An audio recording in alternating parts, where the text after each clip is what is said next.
Hello, I'm Nora, and welcome back to Novels with Nora. The end of the year is quickly approaching. Truly, it is right around the corner. And there are still a lot of sequels and also just books that I told myself I was going to get to this year and still haven't.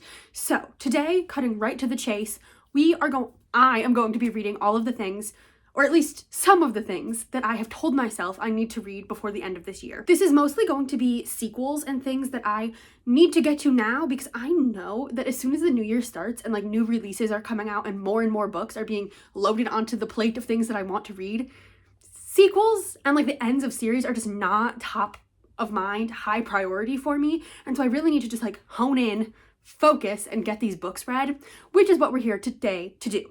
So again, cutting right to the chase, I've already started with the first book, which is A Bright Heart and its sequel, A Fiery Spirit. I read this at the very beginning of last year and really enjoyed it. It came out of nowhere. I picked it up. It was a cover buy. I think this cover is absolutely stunning. And I ended up giving it 4 stars and really enjoying it.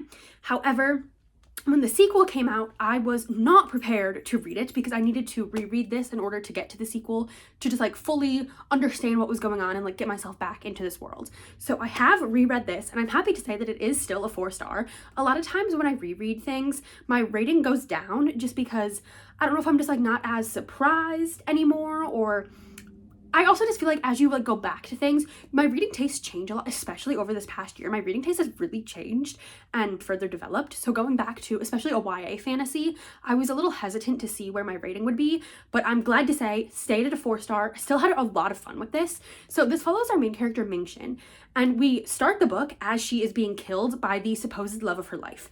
And this really takes a twist on the Asian inspired fantasy that I have not seen before, where Ming-Shin, she, like I said, the book starts with her getting killed, and in her dying breath, she begs for a second chance, and she ends up waking up in her bed 2 years ago with all of the memories from those 2 years.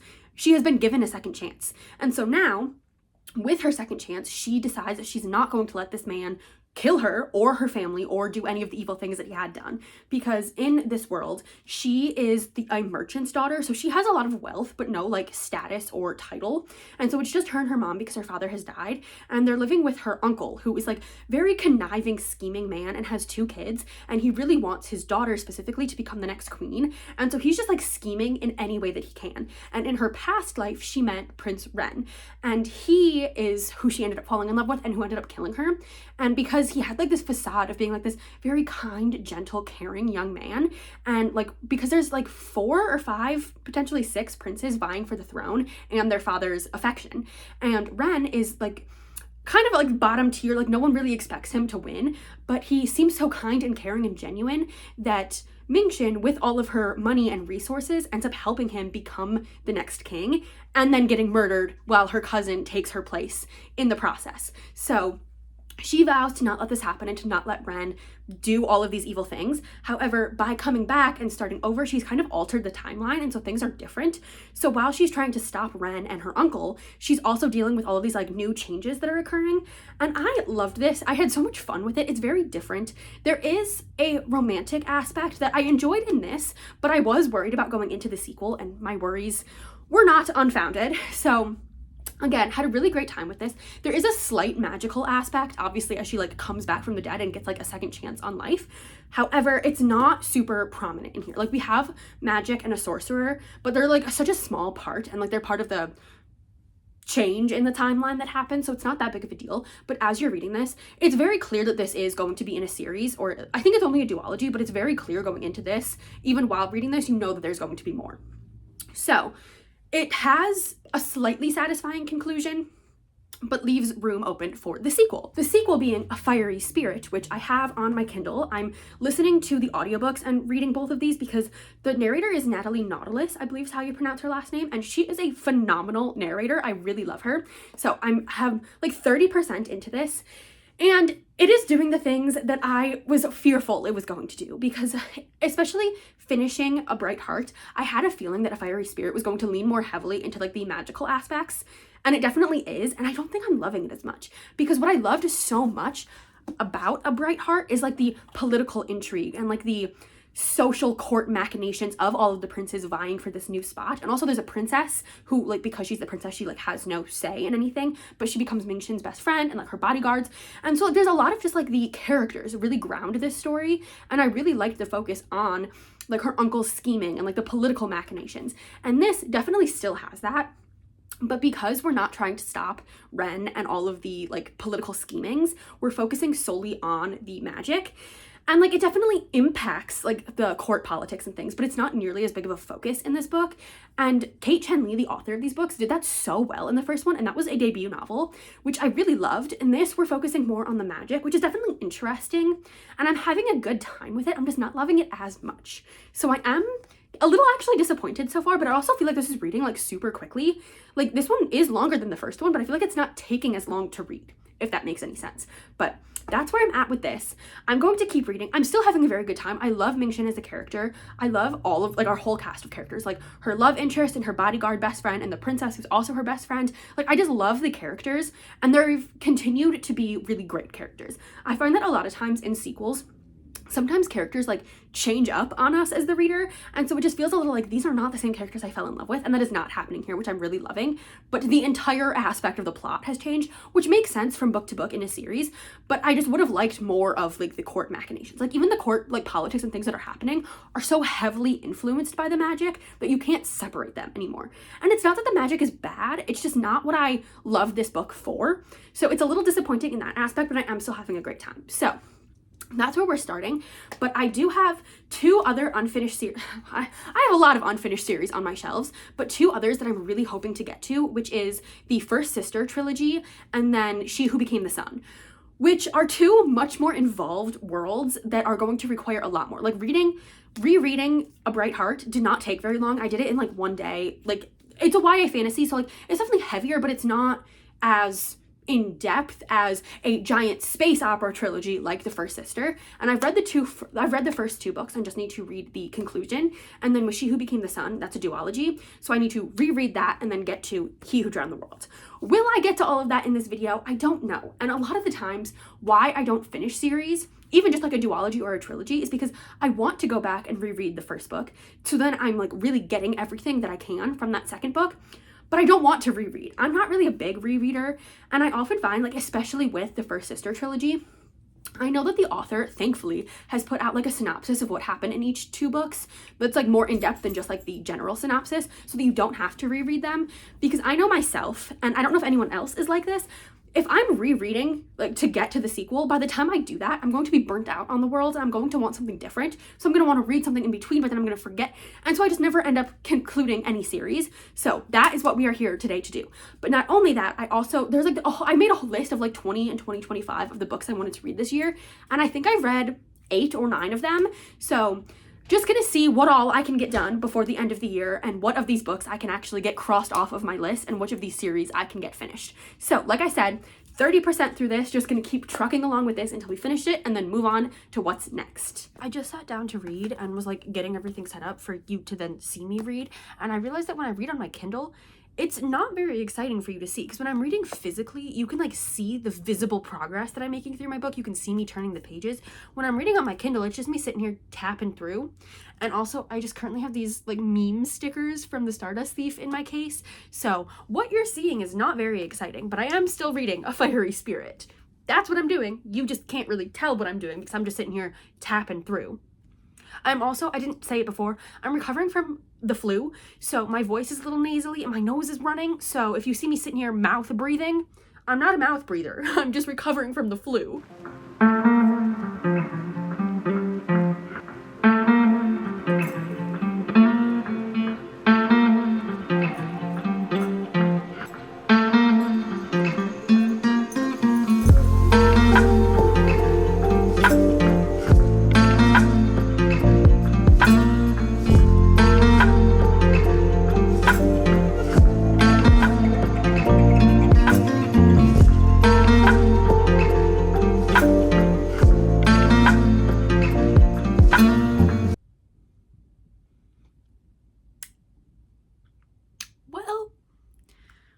I didn't hate it.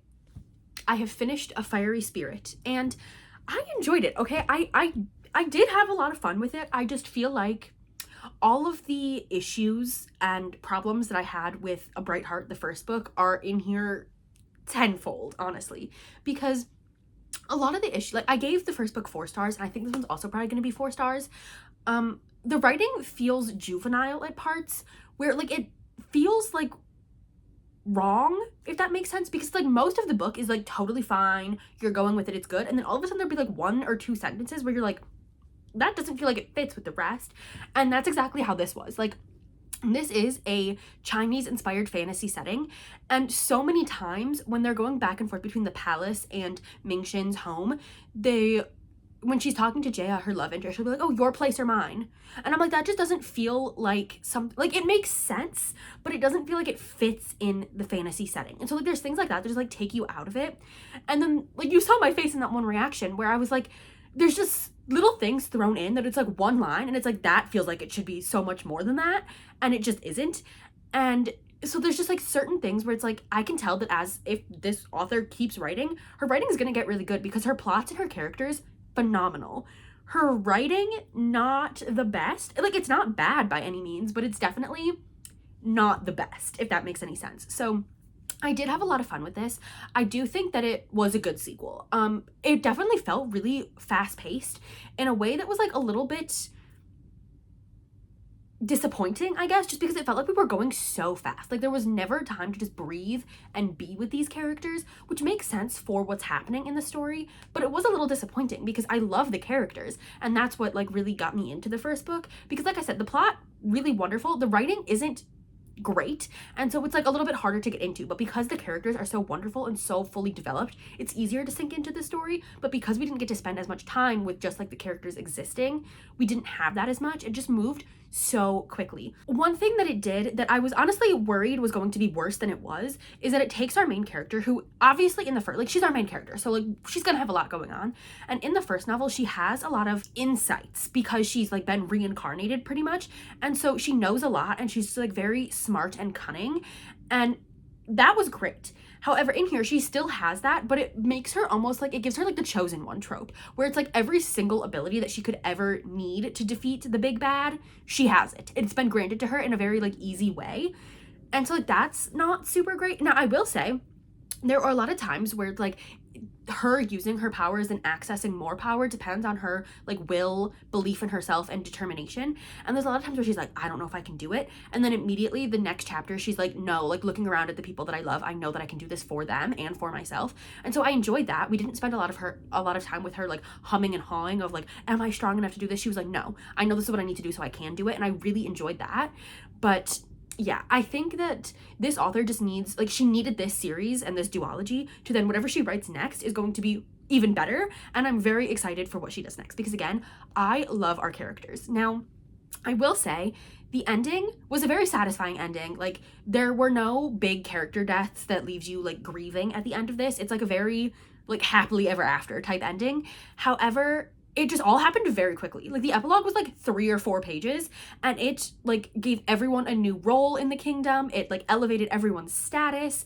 It just did so many things, but it did them so quickly that you don't, as the reader, have time to like sit with those things and be like, oh, this is really nice. Especially with like listening to the audiobook, like it just rolls. It just goes so fast. And obviously, like, even if you're reading it though, it's like one sentence to the next, so much is changing. And like that's fine. It just feels like I need to then now go back and reread, at the very least, the epilogue to just like really sit with the emotions that I should have felt from those things. I think that's my biggest critique with this entire duology, is that because it moves so quickly, you don't have time to sit with the emotions that what's happening should be giving you. Because like what's happening, it should be evoking like huge emotions, but because it just moves so quickly and the author doesn't give you time to sit in those emotions, you don't really feel them because we're immediately on to the next thing. And there's just like never really any consequence. Like the only people who really die in here are like bad guys and then like inconsequential just like civilians who like our main character feels bad for their deaths and like grieves them, but we don't know them. So it's like we as the reader don't feel any attachment to them. So there's no like stakes, if that makes sense. So this is also going to be 4 stars because I did have a lot of fun with it. And when I was looking into like when I first heard that this was being released and like was then looking into like release date and all that, there's a lot of reviews that are like, this was a really disappointing sequel, moved far too quickly, like far too fast. And I do agree, but I do think it was a good sequel. Like it had a very strong tie to the first book. I feel like a lot of times why I don't love sequels is because I get so attached to the characters and the settings, especially from the first book. And then in the second book, obviously we want to see character growth, but then in the second book, a lot of times they feel like different characters and we're in different settings. So I just don't feel as attached anymore. And this didn't do that. And that's a big win for me because that's something I really dislike in sequels. So I'm considering this a win. I had a lot of fun with it. I will be purchasing a copy to have on my shelves to go with the first book. And when I was getting this as an ebook, I was even considering, like, if I don't end up loving this, I'll probably unhaul the first book as well and then just not have either of them. But I had so much fun with this and can see myself rereading both of them, like, together in, like, one sit, because they read so quickly, which is a pro and a con. A pro in that you can read them very fast, a con in that they go by far too quickly. So we'll be purchasing a copy to have on my shelves and had so much fun with this. And like I said, I read A Bright Heart, the first book. I think it was one of my first reads, if not the first read of 2024. So now to be ending 2025 with this is very exciting, and I'm glad to be able to, like, cross it off my list and know that it's done and not carry this one into 2026. So I will be keeping my eye on this author, and I encourage you to do so as well because, like I said, her writing, not wonderful, but her characters and her plots, very wonderful. So we'll be keeping my eye on this author, but I'm glad to have finished this. So now we get to move on to our next read, which I think is going to be the First Sister trilogy, which the conclusion is The Last Hero, and it is a much larger book that's going to take me a lot longer to get through. But like I had previously mentioned, I'm not going to be rereading the first two books to get to the third one because I still remember very vividly certain scenes and, like, the big things. I just don't remember, like, all of the little details, and there's so many characters, so many planets, so many different, like, groups and allies and things going on. So I'm pretty sure I already talked about this. The author has, like, a full breakdown of each book on her Substack. So I'm just going to read those for the first and second book and then go into the third book. And if I'm reading the third one and find that, like, no, this is not clicking for me. And I find that especially with, like, sequels, once you start reading it, oh my goodness. Oh, anyway, once you start reading it, the author kind of leaves, like, little hints for the readers to help, like, get them back into it. And so I find that once I start reading, I'll get back into it. But if I'm reading, especially because it's just so grand in scope, and I find myself not being able to get back in, then we're going to put that aside because I do not have the time, will, nor desire to read the entire trilogy right now. So I am going to read the little descriptions of those two books, but I honestly kind of just want to sit with this for a little while. I'm not the type of reader who likes to go immediately from one book to the next, so I think I'm going to sit with this for a little, say thank you to her, read some more reviews and see if anyone else also enjoyed it or if most of the critiques were no, it was moving too fast. But that will be my next read. Okay, I sat with my thoughts on A Fiery Spirit, and in thinking about it, I've lowered my rating to a 3.5 just because I still really enjoyed it, and I think it was, like, a decent end to the duology. I just didn't like it as much as A Bright Heart, so it can't get the same rating in my head. So 3.5, I feel happy about that. I am sad that the duology is over, but I am very much looking forward to what that author writes in the future. And then I did go to Lyndon A. Lewis's Substack and I read the, like, synopsis type recap of the first two books in the First Sister trilogy. So the First Sister and the Second Rebel. And it kind of, like, sparked all my memories. As I was reading the recap for book one, I was thinking, oh, and then this happened in book two. Right. So I was getting, like, my bearings back in that world. And so I have The Last Hero. This book is, like, heavy. Like, it isn't that big, but it feels really heavy, which is interesting. And it is, 600 pages. Yeah, so this one's going to take a little bit longer to get through, but I do have the audiobook checked out through Libby for this because I've listened to the first two on audio while also, like, following along physically. And I really like the narrator, especially because there's so many characters and there's so much happening. And there's a lot of, like, made up words and, like, names of places that, like, having the narration is just really helpful and also just helps to keep me locked in. So I will be starting this next, and I am a little nervous about it just because I feel like in thinking back to this series, I really enjoyed the first book. The second book, I didn't love the second book as much, so I'm curious. I still give them both 5 stars, but I'm curious to see what I think of this, and then this trilogy will be concluded and I'll have no more of any of these characters. However, this author does have a confirmed next book coming out, and I tend to be the type of reader where if there's a series that I really like or an author that I really like, I won't read the last book that I have unread from them until they've announced their next book. And so Lyndon A. Lewis has announced their next thing, completely unrelated, like this is the end of this trilogy, but I'm still very excited there is something else because I love Lyndon A. Lewis's writing. So I'm very excited about this. I am nervous, like I said, just because I haven't read like a big sci-fi like space opera like this in a while. So nervous about this, but also very excited because I remember really enjoying those books, so, like the first two. So really excited about this, but we will just have to get started and see. But this trilogy is like really hard for me to describe what happens, especially now that I've read the first two and I'm going into this, because where we are in book one is not at all where we end up in book two. So I feel like I'm really bad at like differentiating between like what happened in book one versus what happened in book two. So in my head, it's all kind of just one thing. But the reason I originally picked up this trilogy was for the main character, who is the first sister. And the sisters are this kind of like group of like religious women who serve as like comfort women to these soldiers on board like battleships. And they have no voice, so they cannot talk, and so they truly just serve to be comfort women for the soldiers. And so we have them and our main character, who is the first sister of the Juna, which is the one ship, and then she gets tasked with like her like Aunt Marche, which is like the leader of the religious sect that she is part of. She gets tasked to spy on the new commander of that ship, Saito Ren, and it comes to light that there's a lot going on there. We kind of like spark a little romance, but like Saito Ren is not who she says she is, and like everyone can tell that there's like something off, but like no one really knows what. And then we also follow another perspective with Hiro and Leto, which are two different perspectives, but like kind of two sides of the same coin in a way. And so they are part of like the other side of this like decades-long war that's been going on, and they are also soldiers, but in a very different way, because their people have like gene-assisted modifications to their bodies.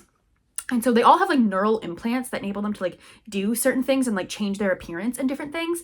Again, a lot happens in these books, so it's kind of hard for me to explain, but the way that they're like soldiers and their military work is that you have a dagger and a rapier, and they're always paired together, and like their neural implants link, and so they work together. So Hiro and Leto used to be together like as a pair, but then a mission kind of separated them and they both kind of fell out of favor.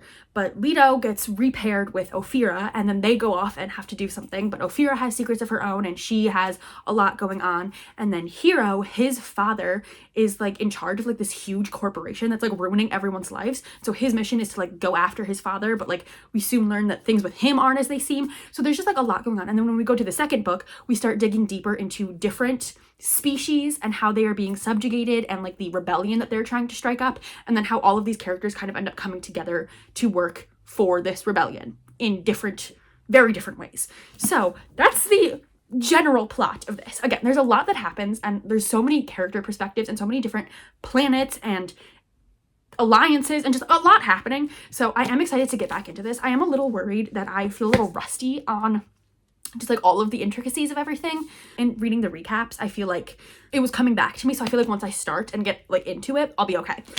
But that's where we're at with this, and I am excited to get back into this world. Hey! Long time no see. I know for you it's been a few seconds. For me it has been days.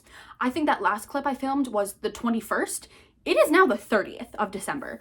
In between when you last saw me and now, I filmed 2 other completely different videos, including 1 other reading vlog, but now I'm back and I have updates. I did start and finish The Last Hero, and you saw none of it, mainly because I started it I expected this to take me a lot longer to get through, but I started it on, what's today, Tuesday? I started it on Sunday, I believe, and sat down and read like 60% of it, just like all the way through. And then yesterday I just completely finished it. So there wasn't a whole lot for me to say, especially being a conclusion to a trilogy. There's not much I really can say that's not spoilers for the first 2 books in the trilogy. However, I will say 5 stars. 5 stars. I have given every book in this trilogy 5 stars, so I'm really glad that this pulled through and like really had a very strong conclusion.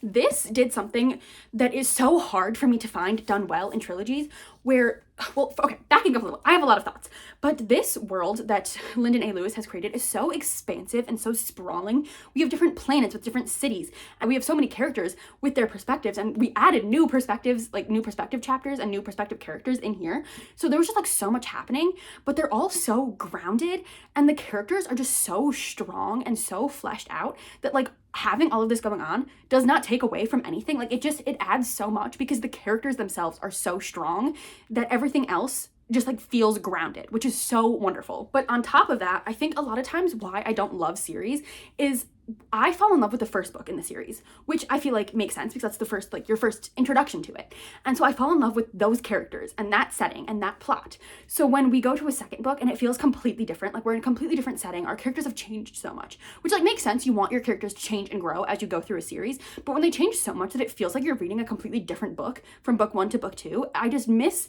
like, I feel nostalgic for the first book, and then it makes me kind of resent the second book because it's not what I had gotten myself into that I fell in love with in the first place.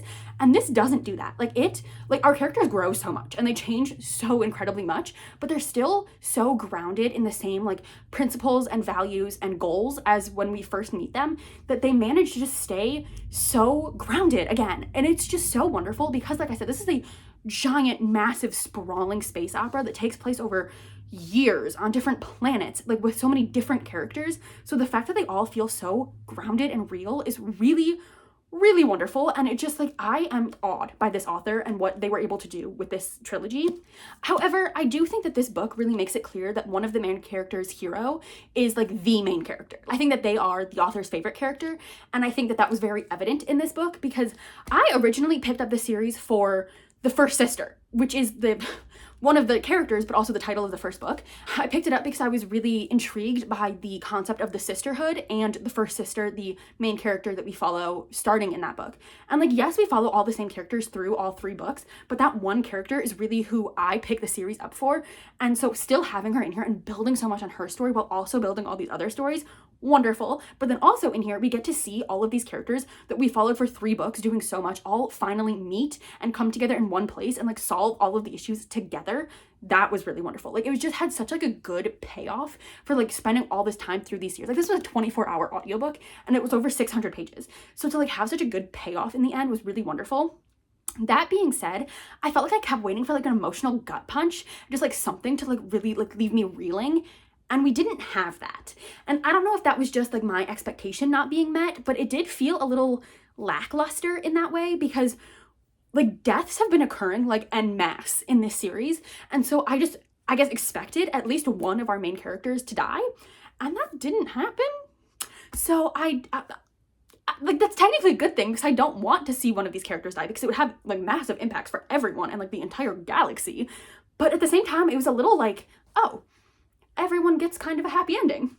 That is not what I expected, but I kind of enjoyed it. Like, when I first finished it, I was like, I don't know that I liked that, like the no character died. But then as I sat with it, I was like, no, I do kind of like that because then I'm not like mourning this character, because I do this all the time with series. I think I even might have mentioned it at the beginning of this vlog. It's just been so long that I don't really like finishing series because I don't like saying goodbye to these characters. So having, like, if a character had died, then it really would have been like saying goodbye. But like, I don't know, I'm now coming more to terms with it, and I think that it was a really good ending. And it's not like everything got wrapped up in a pretty little bow and it's like everything is solved magically. There's definitely like still work to be done, and like the characters like acknowledge that, but also we end in like a good spot. And I can see myself rereading this trilogy like multiple times. I loved it so much, especially just like knowing everything that happens, going back and like seeing where we are at the start would just be so fun, but also like tragic, knowing what like everything that happens to these characters and seeing them being so naive and like just really love this trilogy. Cannot wait to see what this author does in the future. This was fantastic. I'm so glad I managed to read this year. So in love with this trilogy, in love with this author. Can't wait to see what they do next. But now that that's finished, there's only 2 days left in the year, and I still have a lot of things that I wanted to get to before the end of this year that I just now don't think will be possible. Like, originally I wanted to reread She Who Became the Sun, to read He Who Drowned the World before the end of the year. I don't think I can do that in 2 days. I do need to reread She Who Became the Sun before I can get to the sequel, and that's gonna take me like 2 days per book, and I only have 2 days. And I don't want to force myself to rush through them because those are like dense books that I really want to take my time with. So I don't want to push myself through. However, then I don't know where to go next because I still have 2 days. Like, I want to be reading. I'm not like forcing myself to keep going. I've already met my reading goal, like more than doubled. So it's not that. It's just like I have 2 days and I want to be reading, and I want to be like getting some things read, you know? So what I do have is my reading notebook, where at the beginning of the year, I made a list of 20 books that I wanted to read in 2025. And I've only read 9 of the 20. So let's see. I have not looked at this in months, but let's see. We have Godly Heathens, He Who Drowned the World, which we're not getting to, Iron Widow, which we could get to, but do I want to start a new series? I don't know. And I could read Godly Heathens, but that's also starting a duology. Then we have What the Woods Took, which I did tell myself I would read this year, but now I'm not sure. The Poppy War, don't want to start that right now. Her Radiant Curse, which I was thinking about, which is the prequel to the Six Crimson Cranes duology, but it's not like a direct prequel. It takes like, it's a character who's in there and it like gives her story. So I could do that, and that would technically be that world completed. What else do we have? Song of Silver Flame Like Night, which I believe is another duology. And then The Brightness Between Us, which is the sequel to The Darkness Outside Us, which again, I'd have to reread the first one to get to the second one. Threads That Bind, which is also the start of a duology, so I don't know if I want to do that. Big Swiss, which is a literary fiction, which I could get to, and then The Lost Dreamer. But I think that's on my Reader on Haul shelf. So I think that leaves us with our options as What the Woods Took, Her Radiant Curse, and Big Swiss. Those are all 3 good options. Honestly, okay, let me pull out those 3 books. Okay, here are our options. What the Woods Took is like a paranormal, obviously set in the woods, about like a lot of queer characters by one of my favorite authors, so this could be really fun. And then, like I said, Her Radiant Curse, prequel, fantasy, thicker, but like a relatively easy read for me. And then Big Swiss, which is completely different and is a literary fiction about a woman who falls in love with her therapist, I think. And so all of these are viable options, and I'm interested in reading all 3 of them. And I have 2 days, so I can definitely get through probably like 1.5 of these. I'm just not sure where I want to start. But I do think I'm leaning towards What the Woods Took, because I do really want to have this read this year, and I only have 2 days left, so now would be a good time. I have art prints. Oh my god, signed. Oh, okay. I think our decision has been made, because I was originally saving this until Courtney Gould had announced whatever her next book was going to be, so that I would have something to look forward to from this author. And she has announced it, and we do have a title. We don't have a cover or a release date, but we know that there's something else coming. So I think I'm going to read this. And then if I manage to finish this, which is entirely possible because her books are really quick reads because I get like really sucked into them. And also this book is not very long. Yeah, it's only like 320 pages. So there is a chance that we read this and something else. And this is very exciting because there's been where originally I had wanted this to be my 100th book of the year, but then I realized I had miscalculated and had already read the 100th, and it was Never Fall for a Dragon, a book that I did not really love. So that was a little disappointing, but like I had big plans for this one. I was gonna do like a whole vlog dedicated to it where it was gonna be like reading my 100th book of the year, because I've never read 100 books in a year before, so it's gonna be a big deal, but that didn't end up happening. So I think now is a good time for me to get to talk about this book, because I love Courtney Gould, okay? Both of her other books, I don't know if they've both been 5 stars, but I've absolutely loved them. And so getting to, I don't think I read both of them before I started my channel. So getting to talk about a Courtney Gould book in a reading vlog would be very exciting. So this will be my next read. And then if I end up finishing this, then we can pick something else. But this is going to be where I go next.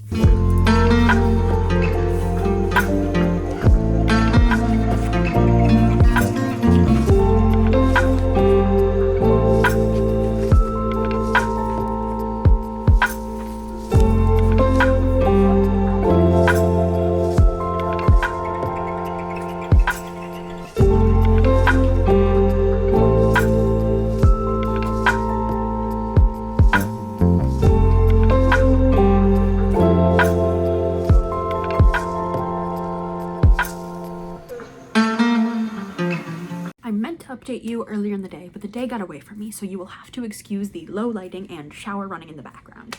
But last night I read 50%, so half of What the Woods Took, and oh my gosh, I am loving it. Classic Courtney Gould writing style, absolutely loving. And I think I might have briefly mentioned that I had all these, but I pre-ordered this from Courtney Gould's like local bookstore, so I got an art print of the 2 main characters, a signed like highly decorated book plate, and character cards with quotes about each character, and the book is signed and personalized. So I can now use these character cards to give you a fully in-depth rundown of this book. So our 2 main characters are Devin and Ollie. Devin is a foster kid. She's been passed around from foster house to foster house, and she's finally in one, and she's like on the brink of turning 18. However, one night she is sleeping, minding her business, and then 2 men break into her room and kidnap her. And when she ends up in the van that is going to like take her to wherever they're taking her, she meets Ollie. And Ollie is having a rough go of it because he does not have a good relationship with his dad, but he's really close with his grandma, but she's dying of uterine cancer. And so she's kind of like all he's got left, but she's like, she's not gonna make it. And so his dad sends him to this program. And once they get here, they meet all of the other kids who are also stuck in this program, including Sheridan, Hannah, and Aiden. This is so fun. I wish I could do this with every book. But Sheridan is really like the instigator of the group. She clearly does not want to be there. She is just like truly an instigator. She's causing problems for everyone. She is making like people really upset. She's not pulling her weight, because when these kids get kidnapped, they get taken to a wilderness therapy program, which is a real thing, and it's genuinely horrifying, where parents will pretty much pay someone to come kidnap their like troublesome kids, and then they get shipped off into like the middle of the woods, where they have to like hike and camp and like survive off the land, and it's supposed to help them like have good habits and just like reset themselves, when really just like forced physical labor in like truly awful circumstances, when these kids did not sign up for this, but because their parents like paid for it and consented to it, there's nothing they can do. But when you are left alone in the woods with these adults who have like complete lack of supervision in any form, they usually abuse their power. And so that's what Courtney Gould was inspired by to write this book. And so we are following these two characters. We get both Devin and Ollie's perspectives, and Devin clearly does not want to be here. She's aware that she's a problem, but she also doesn't understand why other people care. She's like, I never asked to be your problem. Like, I never asked for you to care about me or to worry about me. Like, I can take care of myself. And so she doesn't really want to be here, but she's also understanding that like she's 18 coming up soon. Like, she doesn't really have a whole lot of options left. And another thing is, while all of these kids like do not want to be here, they also don't really want to go home. So they're kind of dealing with that. But while they're hiking through the woods, they finally they're doing fine. Like, obviously none of them want to be here, but they're settling it into a routine. And so they like meet their first like mile marker. Like, it's like their first like 10 miles, I think. I'm not sure, but it's like their first like milestone of this trail that they're walking. And in order to do so, they have to cross this river. And as soon as they get across it, everyone just feels that like something's wrong, but they're just like whatever, like what can we really do about it? And then they go to sleep that night, and when they wake up, their two like guidance camper people have mysteriously gone missing, and they're like, okay, maybe this is part of the program and we're supposed to like work together to figure out what to do next. And so they like keep going, and they end up like separating, and things get bad from here, because this is paranormal, and so like there's something in the woods, and it is horrifying and genuinely so scary. Like, I'm not going to tell you anything about it because you just have to experience it for yourself, but just like the eerie, tense atmosphere that Courtney Gould has created is genuinely horrifying. Like, I was on the edge of my seat, like scared. It didn't help that I was reading this at night with my noise canceling headphones on, so like any sound I was jumping. But yeah, it's horrifying. And so at this point, like I said, we're about 50% through, and we just had our first like true encounter with whatever this malevolent being is, and it's clearly like trying to get these kids, and so they're even more afraid because now they're in the woods alone, and so they're like trying to get out, but again, they don't know what is waiting for them once they get out, because like the people who are supposed to be leading them are gone, and also none of them really want to go home because none of them have good home lives. So they're kind of all just like trying to work together, but also like they don't really want to open up to each other, and so they're all just like having a hard time individually and then as a group, and then also with everything going on around them. So there's like survival, but then paranormal, and then also personal, a lot happening. But like in true Courtney Gould fashion, it's so beautiful and heartwarming while also genuinely terrifying. So I'm very excited to keep going. But it is 5:30 on New Year's Eve currently, and so I have like 6-7-ish hours to finish this before I bring it into the new year with me, which is obviously not what I'm trying to do. So I did read all of that last night, so I can probably get this done. I just need to like focus and do it. So that is what I'm gonna get to.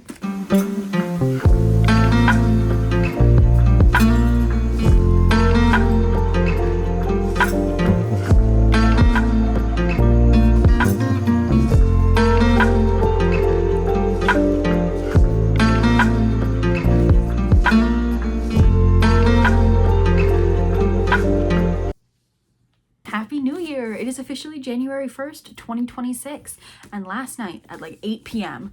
I finally finished What the Woods Took, and I am disappointed, and I can't pinpoint exactly what my problem with this is, but both of the other books from Courtney Gould that I've read, so The Dead in the Dark and Where Echoes Die, I've given 5 stars, and this one I really thought I was gonna love, and I only gave it 3.5 stars. So I am disappointed. Like, there were parts of this that I really loved, like the conversations that the characters had about like finding home and finding themselves through this program, even though like it wasn't the program that helped them, it was like each other and like themselves helping themselves. I really enjoyed those conversations. And like when things got like scary, it was like paranormal, like horror, really, really enjoyed those parts. It just took forever to build up to it.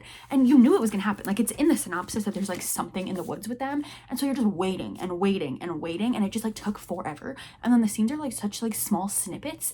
And then we just go back to having like these emotional conversations, which are needed and like help the plot move along and like help with character development, but they just like didn't do it for me. And also I didn't really care about any of the characters, and I am really a character driven reader, and so not caring about the characters is not a good thing for me, especially because in both of Courtney Gould's other books I really loved her characters. This one I didn't. And also I think part of that is the synopsis does not say anything about this being a dual POV book, which I thought was interesting. And I actually liked Ollie's perspective better than Devon's, and Devon is supposed to be the main character. So didn't love that. Now I did like the relationship between Devon and one of the other campers, Sheridan. I did enjoy that aspect and how they kind of like help each other open up and become better people and like work through their traumas. I did enjoy that. So there are aspects of this that I did enjoy. There's just a lot of things that I didn't. I think it was just too long and too drawn out. Like it was only like 316 pages, but it felt so much longer than that. We just like kept going on, and I was like, please, we just need to keep going. And then the way it ended just felt a little too like, really? That's all it took. So I did enjoy it, and I enjoyed what of it I could, and I will continue to read from Courtney Gould because I do really enjoy her writing. This just was not the one for me. So I would highly recommend The Dead in the Dark and Where Echoes Die. The Dead in the Dark is my favorite. My ranking would be The Dead in the Dark, Where Echoes Die, What the Woods Took. So those are my thoughts on this, which was like a really disappointing last book of the year. And if I hadn't had such big expectations, like if this was written by anyone else, I'd been like, yeah, like it was fine. I probably still would have gotten 3.5 stars, but I'd be like, oh, it was fine. But because I had hyped this up so much being from Courtney Gould, it is one of my most disappointing reads of the year. And it was my last book of the year. However, it was also my 110th book of the year. I have never read even 100 books. I think the highest I've ever read was 86. So the fact that this was my 110th book, crazy, and worked out really well that I ended up reading exactly 110 books. So I'm happy to have read it. Now I can say that I've read everything from Courtney Gould. I just didn't love it. And like I said, like there were a lot of characters and I just didn't care about most of them, which it was really hard for me as a character-driven reader, but I had a fine time with it. It just like I felt myself like dragging my feet through it, and I just like really did not care. And like the resolution that we got, like again, it felt too easy and not enough at the same time, but it wasn't bad. And if it had really good aspects, like the horror elements, genuinely terrifying at times. It just took so long to build up to them, and then they were so short that it felt like I couldn't like sit with them in the way that I wanted to, and then we were just right back to like the grueling going on and on dialogue. So didn't hate it, didn't love it, really 3.5. It is what it is. However, that means that my reading for 2025 is complete, and I managed to read quite a few of the things that I really wanted to before the end of the year. So we started the vlog with a reread of A Bright Heart by Kate Chen Lee to then get on to the sequel, A Fiery Spirit, which I gave 3.5 stars, which is a fine rating. I definitely preferred the first book to the second one, but like we'll keep my eye out on the author because I really enjoyed what she did with that series. Then we moved on to The Last Hero by Lyndon A. Lewis, which is the conclusion to the First Sister trilogy, which is like a massive sprawling sci-fi space opera trilogy, and I gave it 5 stars, which means that every single book in this trilogy got 5 stars from me, and I am so excited for what this author does next. Their next book is titled Half Heart, and it is coming out in 2026, has been confirmed. We just don't have a cover or like actual release date yet, but I loved this. Knowing that this trilogy is now completed and not bringing another like unfinished series with me into the new year, absolutely wonderful feeling, and glad to have finished this because this series has been on my shelves for so long. So to have it completed, and especially because I own all 3 books, having it fully completed and being able to just like put all 3 together on my shelves completed, absolutely wonderful feeling. And then after that, we moved on to What the Woods Took, which was a bit of a disappointment, but I'm glad that I read it and now have it done moving into the new year. And I've now read everything from Courtney Gould. However, I cannot put this one with the other 2 because they're completely different size than her first 2 books. Like same page length, same publisher. I don't know why, but they made it like one of like the tall paperbacks and not like the shorter ones.